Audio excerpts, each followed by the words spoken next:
De Bibeltekst voor deze lektion is 2 Kjennichs, Kapital 20, vers 1 durch 23.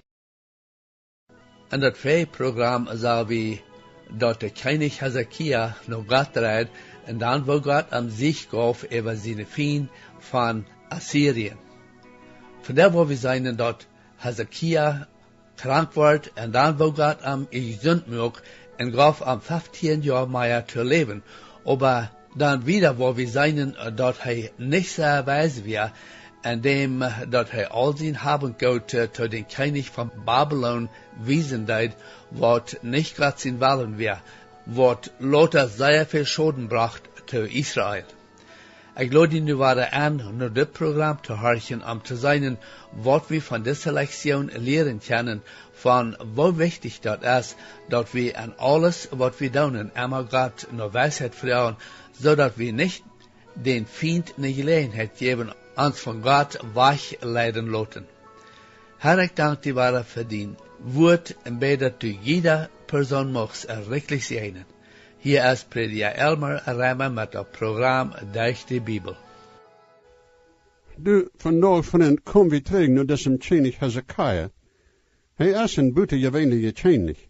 Endlich wordt hier aangezien als een Kjenich, zoals geen Kjenich verder wie je was, van doof zijn tijd, en daar weer ook geen naam, die zo weer als hij weer, die kan vergelijkt worden met doof. Hij deed dat wat recht weer aan dem Herr God zijn ogen, naar al dem dat zijn vervoerder doof gedaan had. Daar wordt nog een Kjenich komen, die zei zo wat zijn als des Hezekia.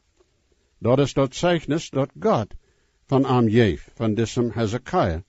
Daar weer geen Kjenich naam, mangt de Jude Kjenich, die zo weer als hij weer, geen dem kan vergelijkt worden met am.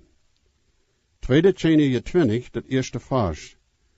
En die dag weer Hezekia dodeskrank.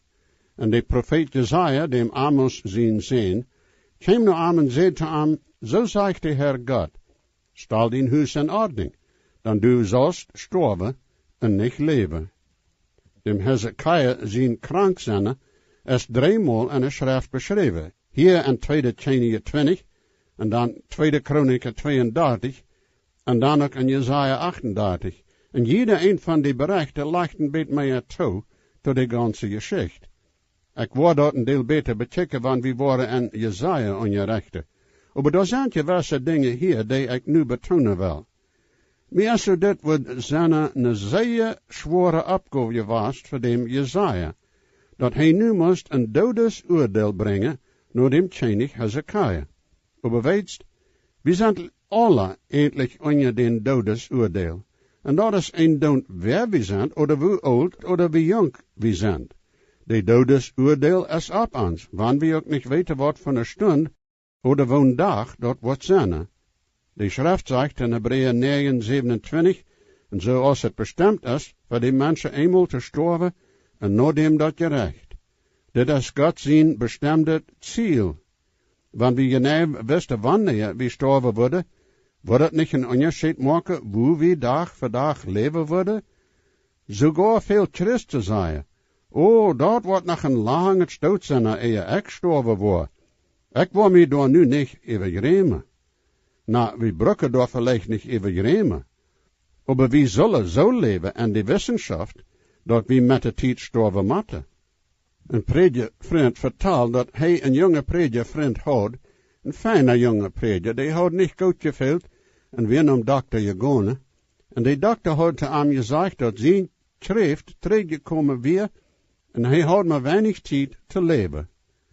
Die had brief geschickt naar meerdere van zijn predikvriend, en mijn vriend had ook een brief gekregen. De jonge prediker had gezegd, mank andere, eenderlei dat ik een laatste paar dagen uitgevangen ha, is dat wanneer een Christ met eenmaal hastig uitvinkt dat hij bood sterven wordt, dan heeft hij hastig een ganz andere zin over hebben goed, beken, gereed zum Fasche, Gottes, en zo wieder. Die zijn lang niet zoveel weert, als die een paar dagen terug waren. Met dat im zin, wel wie desem Hezekia zijn ervaring bechecken. 2 en 3 vers. Dan draait hij zich met zijn gezicht naar de wand en beet tot dem Herr God en zeid, Ik prage die, o Heer God. Behoel nu hoe ik verder gewandeld ha in waarheid met een volkomen hart, en ha dat gedaan dat goed is in dine ogen. En Hezekiah hield zeer. Hezekiah draait zich naar de wand en hield. Mij is zo, ik kan am winst een beet verstonen. Wat was du zeggen, wanneer de dokter met eenmaal tot die zei dat u schrift hadst, en du en de dokter beid wisten, niet hoe dat uitdraaien wordt. Ik heb veel mensen bezocht, die schrift hadden, en volken weer dat, zo'n dodes oordeel schijnt. Manchmal worden die gezond, manchmal niet. Ik persoonlijk heb niet schrift gehad. Mijn vrouw heeft nu schrift, en ik zei die, dat maakt een zeer grote onderscheid, hoe een zijn leven am grote ganze dan betekent. Dat dag voor dag leven is ganz anders. Dat geeft einem een ganz andere idee van wat werkelijk wertvol is. Wie had geen idee hoe lang dat nemen wordt, wat die schrift wordt eeuwenhand nemen. De dokter wil opereren, maar zij weer en is te zwak daartoe. Dat kunnen een paar dagen zijn, dat kunnen een paar jaar zijn. In 15 jaar terug weer ik zeer krank. En ik dacht dan zo dat ik vielleicht op meeste 1 jaar had. Maar door de dokter opereren, dat weer niet schreef, en ik zie gezond genoeg geworden dat ik deze arbeid nu doen kan. En ik zie zeer dankbaar daarvoor. Mensen hebben mij manchmal gekritiseerd. Ze zeiden, ik zal allemaal abheren. Maar zolang als de Heer mij gezondheid en kracht en klare zin geeft, waarom zal ik abheren? Ik weet niet wat ik met mijn tijd doen word. Ik kan die tijd groot zo leeft dem Heer even geven, en die brokken verzinnen ihr, en voor mensen juistelijk het genatte. En mij is ook zo, dat wanneer ik mijn tijd niet dem weg word brokken, dan word ik dem Heer niet om gevallen zijn. En dat wil ik zeggen hier en ha, dat de Heer zal een gevallen ha aan mij. Hij doet. En zoals ik al gezegd heb, mij is zo, dat wanneer we krank zijn, dan zullen we naar dem Heer God komen en aan dat verleiden. Ik geloof nog dat de Heer hele kan en ook deed. En ik meen niet daarmee dat we naar zogenaamde geloven hele zullen gaan, maar ik weet dat God hele kan en volken ook deed. Manchmal zei Christen dat ze niet voor wem beden worden, dat die zal gezond worden, wil ze weten dat die reeds zijn te sterven. Maar weet, mij gaat het zo dat ik word leven wanneer ze beden worden, dat de Heer mij nog een beetje meer tijd wordt geven voor hem te arbeiden. Ik wil nu niet sterven. Oh, wanneer de Heer wordt zeggen dat het nu tijd weer, dan word ik ook wel echt zijn, leef mij dan. Maar ik wil leven zolang als ik kan, zodat ik nog mensen met helpen kan, zich te bekeren. En Christen met helpen, dat zij kennen en geloven wassen. En ja, wanneer ik krank word, weedag ha, dan ga ik naar Heer door met vriend. Hoe word ik zelfs het eerste haan gaan? Ik ga naar dokters, wanneer mij zo is dat die mij helpen kennen. Maar zo ga ik eerst naar Heer door met. En mij is ook zo, dat het goed is, wanneer de Heer ons manchmal laat doorkomen, dat er zelfs niets meer te doen is bloos dem Heer te vertrouwen. Nu, Hezekiah weer in de nemelijke laag. Bloos God kan hem nu helpen. Als hij zijn gezicht naar de wand draait, help hij dem Heer God denken dat hij ver hem gewandeld had in waarheid met een volkomen hart. Hij had dat gedaan dat reicht weer in zijn ogen. Hij zei tot dem Heer God dat hij goed gedaan had. En dat weer niet laat je weer, vriend. Hij had veel goeds gedaan voor dem Heer God. 4e en 5e vers. Nu passeert dat, verdem dat Jesaja uit dat middelste poort uitgegaan weer, dat dem Heer God zijn woord naar hem kwam, en zei te hem, Go terug en zei te Hezekiah, de kapitein over mijn volk, zo zegt dien voor dat dooft zijn Heer God, ik ha dien je bed geheerd, ik ha dien tronen gezien, zij, ik word die hele, den derde dag was du naar dem Heer God zijn tempel gaan. Jo, de Heer God had Hezekiah zijn tronen gezien, En mij is zo, hij heeft ook zeer goed obacht op onze tronen. Zoals de vars. En ik was 15 jaar totaal tot die levensjaren, en ik was die in deze stad uit dem Assyriën Kjennichs zijn hang raden, en ik was deze stad beschützen aan mijn naam halve, en aan mijn deine dooft zijn halve. Dit is nu bijzonders goede dubbelde noorrecht voor deze Hezekiah. De Heer wordt de stad bewaren, en ook Hezekiah hele, en wordt hem nog 15 jaar meegegeven, Kjennichs te zijn. Mij is zo, dat de Heer nu niet dergweg zoont deed. Niet dat hij dat niet doen kan, maar am gewöhnliche deed hij nu niet zoont. En zij wat nu passiert. Dit is interessant. De 7e vers. En Jesaja zegt, neemt een klampe vee. En zij nemen dat en leden dat op dat zwaar, en hij wordt gezond. Zeg maar, God brukt wat natuurlijker Hezekiah gezond te maken, maar hij brukt ook wat buitennatuurlijker. Dit is interessant. Zeg maar, dit is wat Jacobus zegt in zijn brief, en dat 5e kapitel, den 14e vers. Is irgendwer krank, laat hem de älteste van de gemeente komen laten, en even aanbeden en hem met eeg aanzalven en dem Herre zijn noemen. Een Bibellehrer deed dat zo uitleiden. Hij zegt dat er 2 verschillende wegen zijn met eeg aan te zalven. Eén is een ceremonie, en het andere is dan zo als medicijn. En veel mensen weten niet de onderscheid. Jacobus redt hier, zegt hij, van medicijn. God zegt door Jacobus dat we zeer praktisch zullen zijn. Dem dokter zal geroopt worden, maar de tjoike älteste zullen ook geroopt worden. En zij dat het gebed is, dat dem wordt gezond maken. We willen niet fanatisch zijn, we willen praktisch zijn. God heeft die dokters wijsheid gegeven, die zijn uitgeleerd, en God brukt den volken aanspoed door te brengen dat een waarde kan gezond zijn. En manchmal moet dan ook geopereerd worden. Maar we willen dan ook anerkennen dat de Heer ohne dokters hele kan. En wanneer zoveel dat hij of zij wil ha, dat de tjoike älteste komen zelen en aan aanzalven en even aanbeden, dan goed, doet dat. Ik ha een goede vriend, de dokter deed, wils hij schreeft had. En de dokter zei te hem dat het een slimme zaak weer. Hij weer falsch schreeft. En hij bleef bij de dokter, maar deed ook wat Jacobus deed, wie doen zullen. En jo, de Heer deed aan plaatselijk heilen. En zo weet als ik weet, is hij nog gezond. En dat is al een nacht dood, zet dat passeert. En ik heb zo'n ervaring zelfs ook gehad, met een 4 jaar zo jong. Die had schreeft en zijn kleine charpen, en dat weer zo dat het in meerdere steden weer en zijn lief. De familie vroeg ons, de älteste in de gemeente, of we wilden komen en aan aanzalven met eeg en even aanbeden. En wie deed dat? De Heer deed hem niet plaatselijk heilen, maar aan een jaar of zo weer hij ganz gezond, wanneer de dokters ook zeiden dat er zo meer geen hoopning weer, dat hij jemals wordt gaan kennen, oder reden en zo wieder.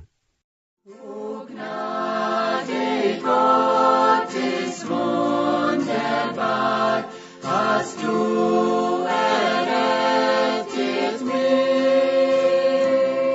Ich war verloren ganz und gar, war blind, jetzt sehe ich. Die Gnade hat mich Furcht gelehrt.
Hier bij Hezekiah deden ze nu een koek maken van vieën en leden dat op dat slams, en dat heeft wellicht kunt schrift zijn, wie weet.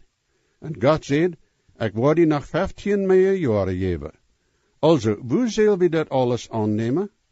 Wanneer du krank bent, doe dat anerkennen en go eerst naar dem Herr God daarmet. Maar dan zie ik die ook een goede dokter uit, die bereemd is met zo'n krankheid te handelen. Ving alles uit wat du kanst van die krankheid, en doe wat die dokter zegt. En doe dag voor dag dem Herr dat verleihen. Voor deze Hezekiah weer dat zo. Hij wil weten wat met hem weer, en God moet hem dat duidelijk en zegt te hem, dat hij hem langer wordt leven laten. En nu is er wat dat interessant is van deze Hezekiah. 8e vers. En Hezekiah zei te Jesaja, wat zal dat teken zijn dat de Heer God mij hele wordt, en dat ik den derde dag naar dem Heer God zijn huis gone? Hezekiah vroeg nu, naar een teken om te bewijzen dat zijn leven wordt 15 jaar langer gemaakt worden. De Heer heeft mij niet zo wat gegeven. Hezekiah wordt je van dan aan weten, wanneer hij gestorven wordt. Maar ik heb geen zo'n ervaren. De Heer heeft mij niet zo wat weten laten. En dat is je dan ook in dem Heer God zijn hang. De Bibel zegt dat ons leven in zijn hang is. Hij kan den odem wegnemen wanneer hij wil. Maar bij mij is het ook zo als mijn vriend zei. Ik wil jaren haar dat hij mij hier zo lang wordt blijven laten, dat ik deze programma kan voordig maken.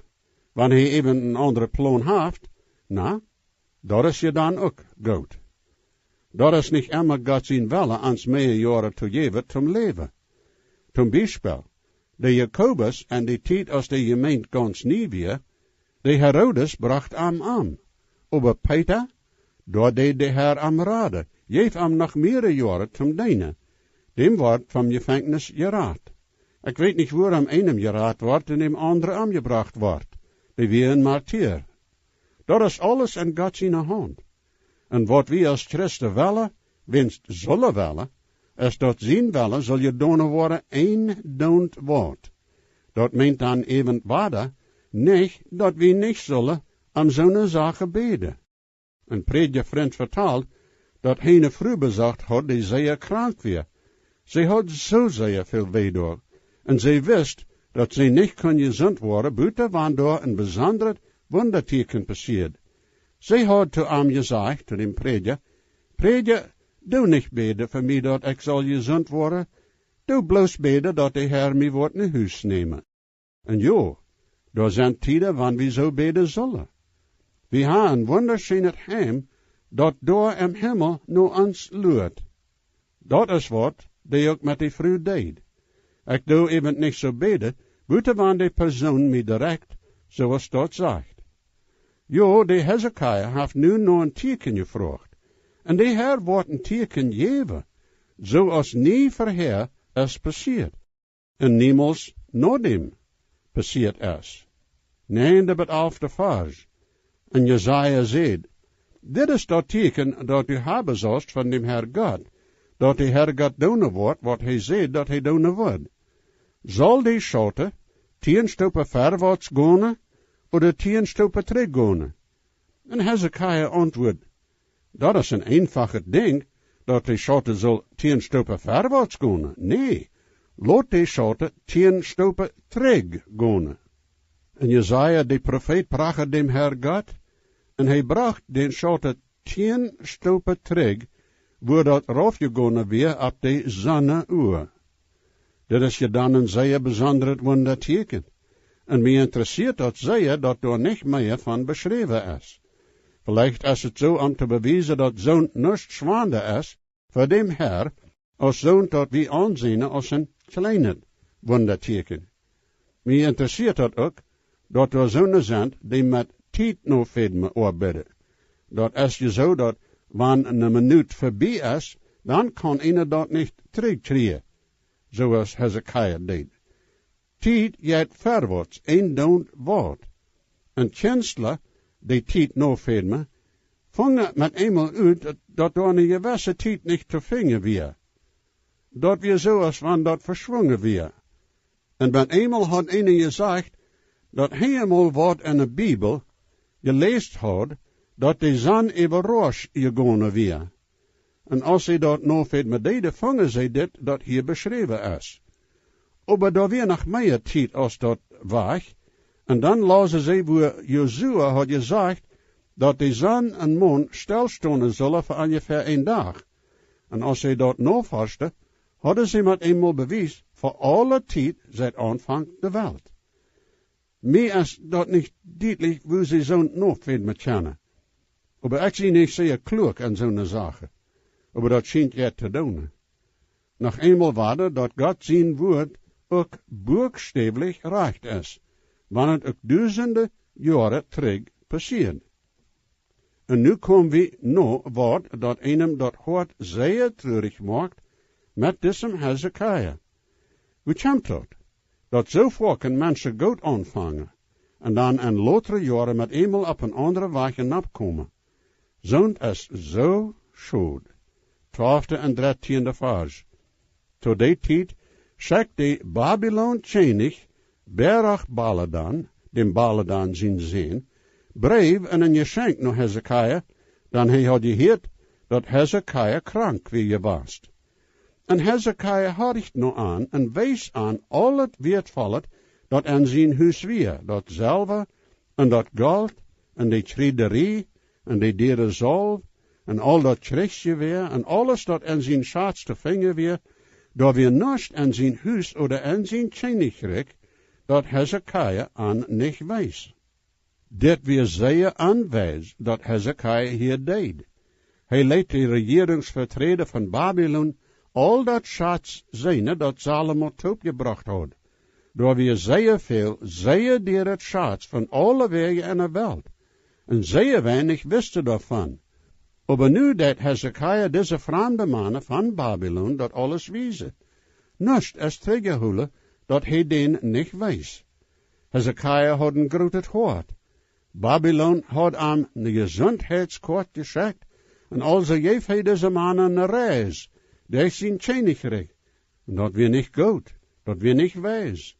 En nu wordt de profeet Jesaja te aanreden. 14e tot 18e vers. Dan kwam de profeet Jesaja naar dem Kjennichs Hezekiah en zei te hem, wat zeiden deze mannen? En van waar kwamen die naar die? En Hezekiah zei, die zijn van een land niet afgekomen, van Babylon. En hij zei, wat had hij in die huis gezien? En Hezekiah zei, die ha alles gezien dat in mijn huis is. Er is niets mank mijn schatz dat ik aan niet gewezen ha. En Jesaja zei te Hezekiah, harch naar dem Herr God zijn woord. Kijk, die dag worden komen dat alles dat in die huis is, en dat wat die voorders opgezameld hebben des dag, wordt weggedraagd worden naar Babylon, niets wordt gelaten worden, zegt de Herr God. En die worden die ziens wegnemen, en die worden uitgesneden zinnen, en in Babylon Kjennichs zijn polst. Dat weer dan wat passieren wordt te al dat schatz. En dan aber ook te Hezekiah zijn familie. 19e vers. Dan zei Hezekiah te Jesaja, dat woord is goed dat de Heer God gezegd heeft, dat du nu te mij gezegd hast. En hij zei, is het niet goed, want vrede en waarheid en mijn dag wordt zijn? Ja, zo dat is niet een goede antwoord. Dat we niet zinde bekennen, alles wat hij wil, weer vrede zo lang ha als hij leeft, en had geen respect voor zijn familie als schuld. Dan zegt het dat, zoals al die anderen, dat Hezekiah starf en daar begroofd wordt. Dat hield zich vielleicht euch. Maar mij is zo dat het weer beter geweest van Hezekiah gestorven weer, als hij zo krank weer.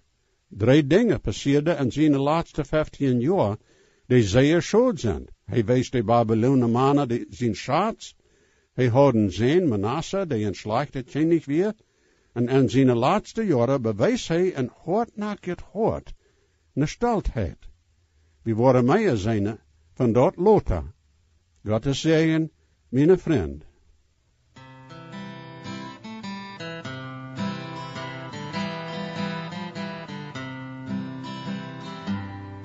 Jesus weet versprach exie, doch der hij ons zich selbst, en Gebet kennt hij nur die, heeft die op van wie am best. Hij hat Gott niet geert, hij dat keine Schuld. Jesus starb und litt für mich, merkt nie von Sünden frei.